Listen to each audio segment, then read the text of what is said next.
Hey everyone, it's me, Giovanni, again, and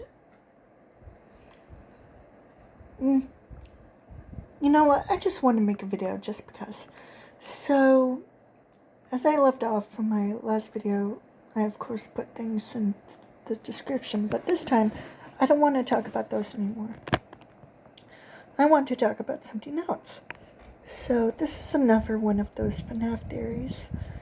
And also, I've been trying to make my character, Quinzel Schmidt, in AI-generated photos, without any of one succeeding, even with one of them being too slow to even operate, and taking too long to process. So, I'm just not sure. I'm just not sure what to do about it. It's driving me crazy.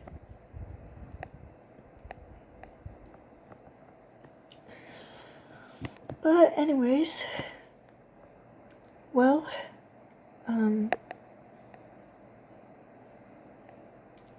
so the Fnaf theory was about, the Fnaf World mystery box.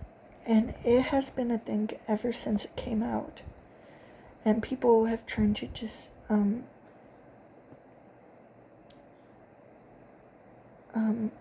theorize or confirm what is actually inside the box. Well, I'll tell you. Memories, or thoughts, or the past. Either it's Michael or Evan. Mostly because people suspected that Michael is either the older brother or his crying child. I'm not sure why they would think that, they just did. It was weird. But crying child is Michael's younger brother. And crying child, yet to ask name, but is mostly speculated to be named Evan. Meanwhile, the older brother, the one in the foxy mask, is indeed Michael Afton.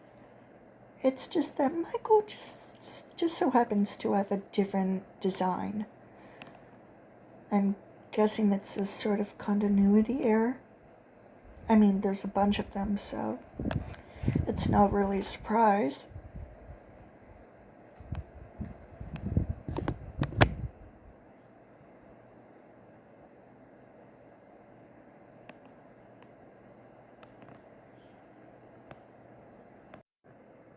Now,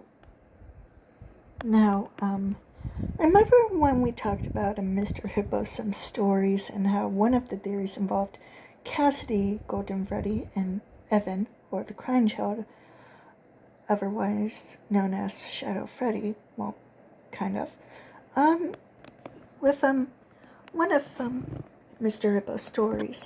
And this one also involves the box. The box. Fnaf 3. We literally watch it happen. This is why he calls himself.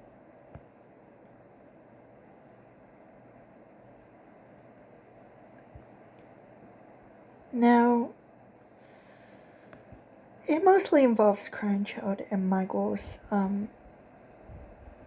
the whole thing that happened with them. And that Michael caused all the madness that happened for his father to go crazy and murder a bunch of children. All because he accidentally killed his brother. So, yeah, I don't know. And apparently, Fnaf World is, well, either it's not canon, either it's canon or not canon. But for now, it's, it's half canon. Semi-Canon, to be exact. And as for Shadow Freddy, I've talked about this in an older video of mine, where Crying Child is Shadow Freddy, but he's also Shadow Bonnie and Golden Freddy. Well, he's also with Cassidy, so. But he's mostly speculated to be Shadow Freddy. Yeah, it makes sense. And Shadow Freddy is also Nightmare, so. Meh. Also, in Fnaf 3, the minigame, how can I say this? So Internet Inferno talks about how the Shadow Freddy leads the animatronics for William to dismantle them, like Shadow Freddy secretly working for William Afton.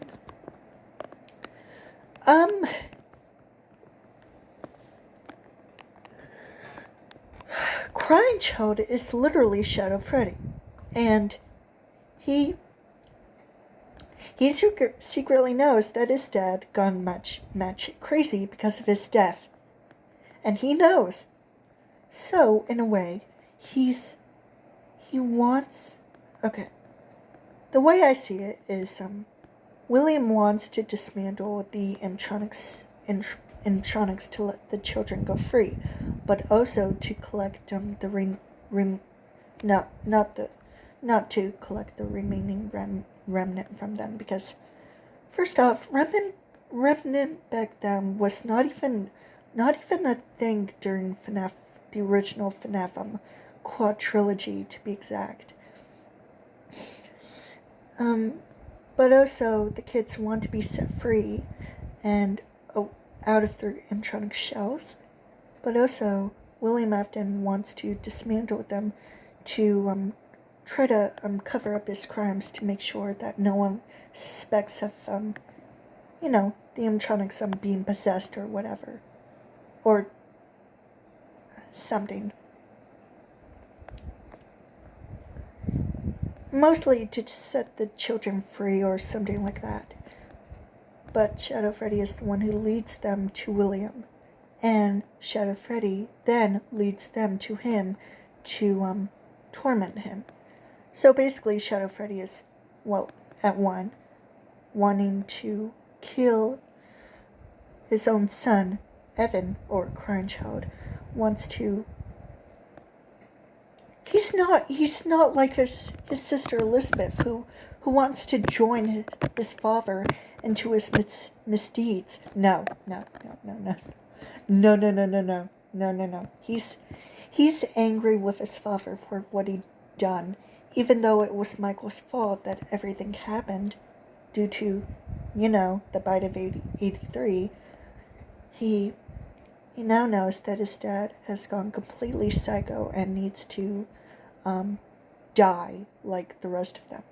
So he leads the children to his location in the safe room, basically in the Fnaf 1 location, as most obvious. And Perp Guy, obviously William Afton, goes into the Springtrap suit and dies. Meanwhile, the children continue to taunt him.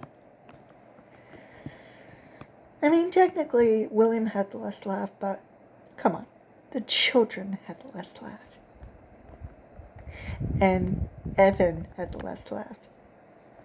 And he also knows that his sister is still out there.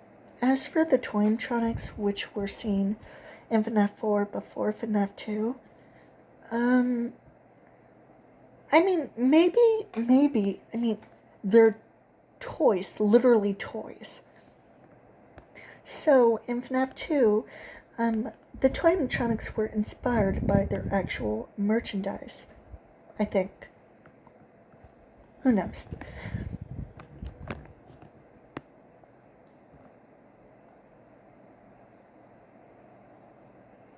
Okay, maybe this might just be a random video for now.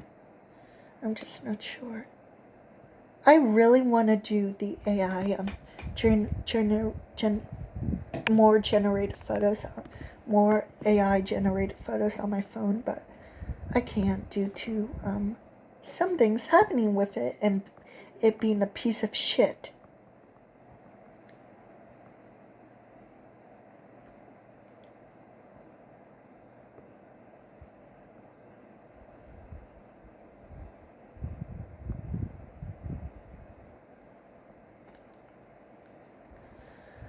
Evert's William trying to fix his son, or Cassidy.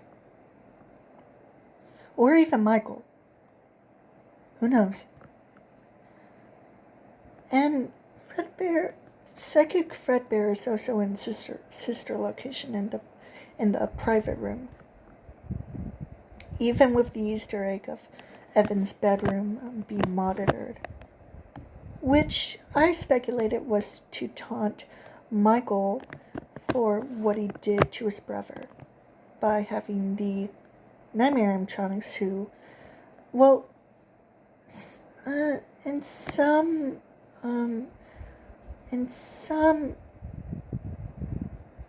videos they might be real, but they're just illusions most of the time because they're part of a nightmare animatronics. But then again, it might be possible that they're real. Oh, and as for people who said that Elizabeth died first instead of Evan, you guys are wrong. Very wrong.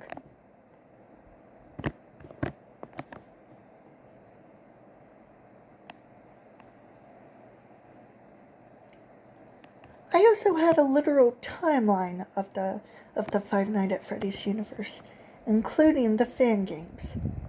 Well, some fan games. So if you don't like it, then too bad. That's my version of how the events worked.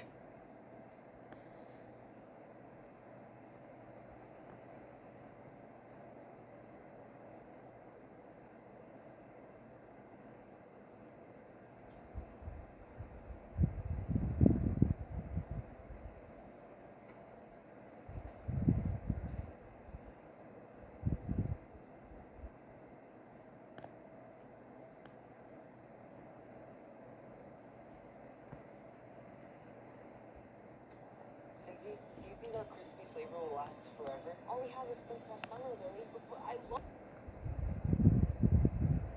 It's innovative, always changing as Scott.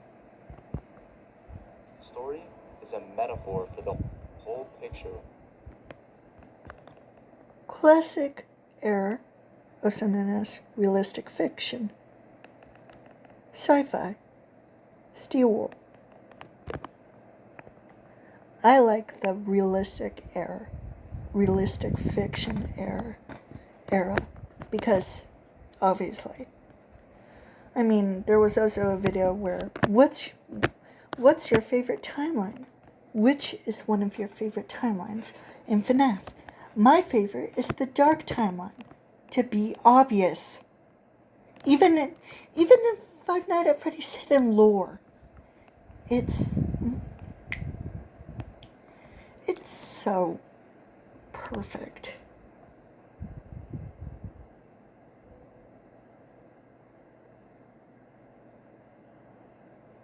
You know the drill. FNAF theories. Come at me.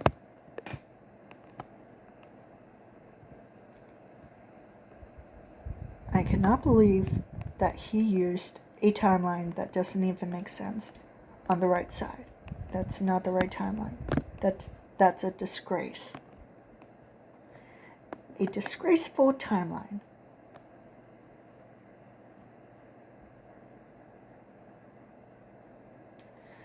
Yeah, I just don't know what to say. It's just a mess. A real mess, because sometimes I forget what I want to say. Okay, I'm sorry, but if people are just gonna comment, gonna comment on my latest videos and still comment about Riff, or just saying that I'm a terrible person, or that I suck at making videos, then hell, I'm just gonna keep the comments disabled forever until people shut up. Okay? I'm not dealing with this. It's almost like a nightmare for me. At least it's finally July. Okay, that's all I have for this random weird video. I hope you enjoyed it. See you in the next one. Bye, and stay safe.